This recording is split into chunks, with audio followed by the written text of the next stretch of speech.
తొలిసారి లోక్సభకు ప్రియాంక చేతిలో రాజ్యాంగంతో ఎంపీగా ప్రమాణం. కేరళ సాంప్రదాయ చీర కాసకు ధరించి హాజరు. ప్రమాణం తర్వాత రాహుల్తో ప్రియాంక ఆత్మీయ ఆలింగనం. ఇది జర చూసిరా ఫ్రెండ్స్, మీకు ఎట్లా అనిపిస్తుందో ఇప్పుడు ఈ న్యూస్ చూసిరా మీరు?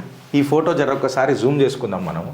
మొన్నటిదాకా ప్రియాంక వాడ్రా గాంధీ గారు ఎట్లుండే, ఇప్పుడు ఎట్లున్నారు? జర కటింగ్ గిటింగ్ చేసుకొని ఇందిరాగాంధీ రిఫ్లెక్షన్ వచ్చింది ఆమె ముఖంలో ఇందిరాగాంధీ రిఫ్లెక్షన్ వచ్చింది. మళ్ళీ ఏం పట్టుకున్నారు? అరే నాకు ఒక ఈ ఎర్ర కలర్ ఒక బుక్ తెప్పిర్రా అయ్యాయిడ, ఆ బుక్ పట్టుకొని ఇట్లా మాట్లాడుతున్నారు. అంటే ఇప్పుడు నువ్వు చైనాకు సంకేతం ఇచ్చినవా ప్రియాంక వాడ్రా గాంధీ గారు? నేను మీ పుత్రినే.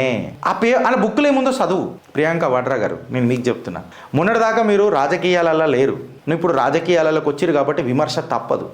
మీరు మీ అన్నకంటే కొంచెం తెలివితేటలు మీకు ఉన్నా లేకపోయినా ఇక రాజకీయ విమర్శ అనేది మీకు తప్పదు. ఎందుకు చెప్తున్నా ఈ ముచ్చటానంటే, మీరు కూడా మీ అన్నలెక్కి ఇట్లా పట్టుకొని మాట్లాడిండ్రు. అప్పుడు ఆ బుక్లో ఏమున్నది అనేది చెప్పురు నాకు ఒకసారి. ఎందుకు మాట్లాడుతున్నానంటే, నిన్ననే బుక్ క్రికెట్ గురించి చెప్పిన నేను.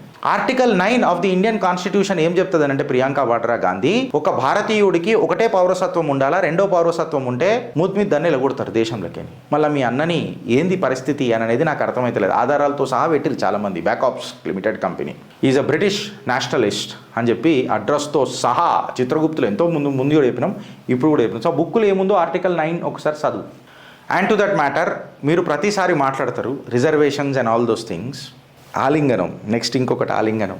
కాంగ్రెస్లో మాత్రం చీలి కవుడు పక్క. ఇది సోనియా గాంధీ గారు ముందే గ్రహించి ప్రియాంక వాడ్రా గాంధీ గారిని కొంచెం దూరం పెట్టిండ్రు రాజకీయాలలో. నా కొడుకు ఏదో పీక్ కట్టలు కడతాడని. ఇప్పుడు ఆమెకు అర్థమైపోయింది ఏందనంటే, నా కొడుకుకు చేత కాదు, రాజకీయ అసమర్థుడు అయిపోయిండు. ఇక ఈ ముద్ర పర్ఫెక్ట్గా అందరు ఆయనలు వేసే లోపల కాంగ్రెస్ని బతికించుకోవాలనంటే ఒక కొత్త ముఖం తీసుకురావాలా. ప్లస్ కాంగ్రెస్ విశ్లేషక వర్గాలు కూడా ఇవే మాట్లాడుంటాయి. ఏందనంటే, సోనియా గాంధీ గారు ఇక మీరు అర్థం చేసుకోవాలా, పార్టీ బతుకుతూనే మేము బతుకుతాం, మేము బతుకుతూనే మీరు బతుకుతారు అని అనగానే మళ్ళీ పార్టీల నుంచి ఎవరిని ప్రొజెక్ట్ చేస్తారో వీళ్ళు అని చెప్పి మళ్ళీ సడన్గా ఆమె తన బిడ్డని ప్రొజెక్ట్ చేసింది. ఆమె బిడ్డని ప్రొజెక్ట్ చేసేసి క్లియర్ కట్గా చెప్పింది ఏంటనంటే, ఎవరి ఇంటి ముంగట చెప్పులాగాలనో ఇది గుర్తుపెట్టుకోండి, అది నా కుటుంబమే ఉండాలా అని చెప్పి మళ్ళా తన బిడ్డను భారతీయులకు అంటే కాంగ్రెస్లో కార్యకర్తలకు పరిచయం చేసింది. ఇంకా ఆమె పుత్రుడు గురించి కూడా ఒక పిఆర్ స్టంట్ నడుస్తున్నది. ప్రియాంక వాడ్రా గాంధీ పుత్రుడు రెహాన్ గాంధీ అని అనుకుంటా ఆయన పేరేదో ఉన్నది, ఆ స్టాండ్ కరెక్టెడ్ విత్ నేమ్. ఆయన కూడా మంచి పెయింటర్ అని చెప్పి ఒక పిఆర్ స్టంట్లు స్టార్ట్ అయిపోయినాయి. అంటే పబ్లిక్లలో ఇట్లాంటి స్టింకర్లు వదులుతూ ఉంటారు. ఇట్లా ఉండే అట్లా ఉండే అట్లా ఉండే ఇట్లా ఉండే అని కానీ మనం ఆ డిస్కషన్ స్టార్ట్ అయితే. ఇప్పుడు ఫర్ ఎగ్జాంపుల్ కేటీఆర్ కొడుకుండే హిమాంశు బర్త్డే రాగానే స్కూల్లోకి పోయి చేస్తుండే. కాకపోతే స్కూళ్ళని మనం ఏమంటారు మంచిగా చేద్దామని చెప్పి పోయి తాత అసమర్థ పాలన మనందరికీ పరిచయం చేసిండు. సో అప్పుడప్పుడు పిఆర్ స్టంట్లు వాళ్ళకు రివర్స్ కొడతాయి. మళ్ళీ రివర్స్ కొట్టినప్పుడు వీళ్ళు దాన్ని ఎట్లా సమర్థిస్తారు అని అనేది ఒక అబ్సల్యూట్ రాజకీయం. వీళ్ళు రాజకీయంగా ఫెయిల్ అయినరా అని అంటే ఎస్ ఫెయిల్ అయినరు. ఇప్పుడు ఎందుకు ఫెయిల్ అయినరు గిరీష్ ఈ స్టేట్మెంట్ నువ్వు మాట్లాడినావు రాజకీయంగా అని అంటే, అన్నేం మాట్లాడుతుండు, షెల్లే మాట్లాడుతుంది. షెల్లే ఇంతకుముందు ఎందుకు మాట్లాడలే, ఇప్పుడే మాట్లాడుతుంది. షెల్లే ఎలక్షన్ క్యాంపెయిన్లో ఈ ముచ్చట ఎందుకు మాట్లాడలే ప్రియాంక వాడ్రా గాంధీ, ఇప్పుడే ఎందుకు మాట్లాడుతుంది? ఇగో ఇన్ని క్వశ్చన్స్కి ఆన్సర్ ఇవ్వాలి ప్రియాంక వాడ్రా గాంధీ.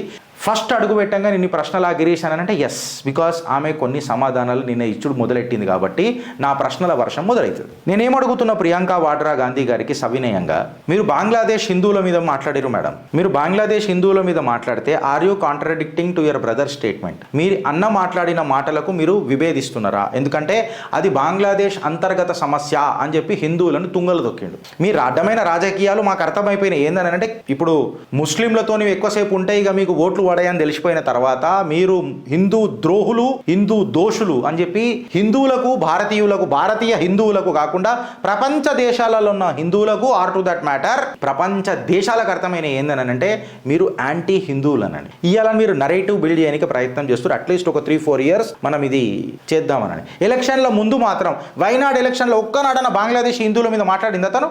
ఇక్కడ ఓట్లు నాశనం అవుతాయో అని చెప్పి ఒక్క ముచ్చట మాట్లాడలే ప్రియాంక వాడ్రా గాంధీ. ఇవాళ ఎలక్షన్లు అయిపోయిన తర్వాత చూసుకుందాంలే, లాస్ట్కి పోయి మళ్ళీ మనం మాట్లాడుకుందాం. ఎందుకంటే పైజామా ఆడవాళ్ళకు కూడా వీళ్ళు ఏం మాట్లాడతారని అనేది ఉండదు. వాళ్ళకి యాంటీ బీజేపీ నరేటివ్ ఉంటే చాలు, ఆ సెకండ్కి ఉంటే చాలు. అలా ఫత్వాలు కూడా గట్లనే జారీ చేసుకుంటారు కదా, అది ప్రాబ్లం ఇవాళ దేశంలో. సో ప్రియాంక వాడ్రా గాంధీ మళ్ళీ మనసా వాచా కర్మన మాట్లాడినరా, ఏం మాట్లాడినరా? నేను ఒక పెద్ద మనిషితో మాట్లాడుతున్నాను, ఏదో బుక్ పేరు చెప్పిండు ఫ్రెండ్స్ నాకు. నేను చదవలే, I stand corrected with the data. నేను క్షమాపణ కూడా చెప్తా, ఇది డేటా అబ్సల్యూట్ అయితే. నేను ఆ బుక్ ఆయన నాకు వాట్సాప్లో ఏదో పెట్టుంటాడు, నేను తీస్తా. కానీ చదవాలా, నేను చదవలే కాబట్టి నేను షూర్ లేను. But I'm just telling you, ఆ జమానాల కోటీశ్వరుడు, ఇలా తాత ముత్తాత పూల్వాలా చాచా నెహ్రూ, ఆ జమానాల కోటీశ్వరుడు బట్ ఆయన పెళ్లి చేసుకున్నది కమలా నెహ్రూ గారిని. ఆమె చాలా బీద స్థితిల నుంచి వచ్చిన మహిళ. అంత కరోడుపతి ఈమెను ఎందుకు చేసుకున్నాడు అని అంటే, జాతకాలు తీసి చూస్తే 3 పిడీల దాకా భారతదేశ రాజ్యాంగాన్ని నేలుతారు అని చెప్పి మా జాతకాలలో వెళ్ళినట్టు బుక్లో రాసి ఉన్నది. ఆయన ఏదో పేజ్ నెంబర్ కూడా చెప్పిండు, నేను మర్చిపోయినా, నేను తీసి పెడతా ప్రింట్అవుట్ ఇడ, లేకపోతే నేను క్షమాపణ చెప్తున్నాను, నేను తప్పు మాట్లాడుతున్నాను. సో 3 పిడీల తర్వాత ఇక మీకు అంటే చెప్పలే ఇక ఆ మునియో, ఆ జాతకాలు చూసిన ఆయననో, ఆ మహనీయుడో ఎవరో ఆయన చెప్పలే ఇక 4వ పిడి మీకు ఉంటుందని. ఇప్పుడు 4వ పిడి ఏమైందో మనం అందరం చూస్తున్నాం. బట్ అది నిజంగా జరిగిందా అబద్ధంగా జరిగిందా పక్కకు పెడితే కూడా 3 పిడీలు మాత్రము ఏగినాయి. నెహ్రూ ఏగిండు, ఇందిరాగాంధీ ఏగింది, రాజీవ్ గాంధీ కూడా ఏగిండ్రు. బట్ 4వ పిడి ఏదైతే వచ్చింది చూడు, రాహుల్ గాంధీ రూపంలో, ఈడికేని టక్ మన గోటీలు పడ్డాయి, వీళ్ళకు గడపరలే పడ్డాయి కటక్ మన. సో వాస్తవంగా ఇది నిజమా కాకపోయినా కానీ తీసుకున్న 4వ పిడి మాత్రం వీళ్ళకి పిడుగులు పడ్డాయి. ఆ మహనీయుడు రాసింది కరెక్టే అని అనుకుంటున్నా. బుక్ పేరు ఏందో తీయాలి బయటికి, ఇప్పుడు తీసి పెడతా నేను. సో ప్రియాంక వాడ్రా గాంధీ గారు క్లియర్ కట్గా చెప్పాలి, what is the stand of you on Hindus. మాట్లాడుతూ షురూ చేయాలి. ముస్లిం అపీస్మెంట్ల మీద ఇక మీరు డంకెపే చోటు నడవది ఇవన్నీ భారతదేశంలో. ఇప్పుడు ఈ 3 సంవత్సరాలు 4 సంవత్సరాలు వాళ్ళందరూ అరే అభి ఖాళీ మే బాత్ కర్తా హూं, इलेक्शन के टाइम पे तो मैं हम एंटी हिंदू ही थे, वक्फ कौन लाया, आर्टिकल 370 कौन लागू किया, फिर वर्शिप एक्ट कौन लाया, हम ही तो थे, कांग्रेस वाले ही तो थे, हम तो मैसाया है मुस्लिम के लिए.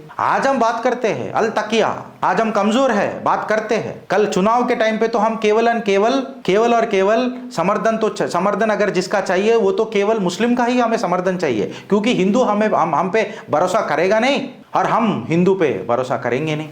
అంతే కదా ప్రియాంక వాద్రా. మీ కామెంట్ రూపంలో చెప్పురి ఫ్రెండ్స్, మేము మాట్లాడింది తప్పైతే. భారత్ మాతాకి జై.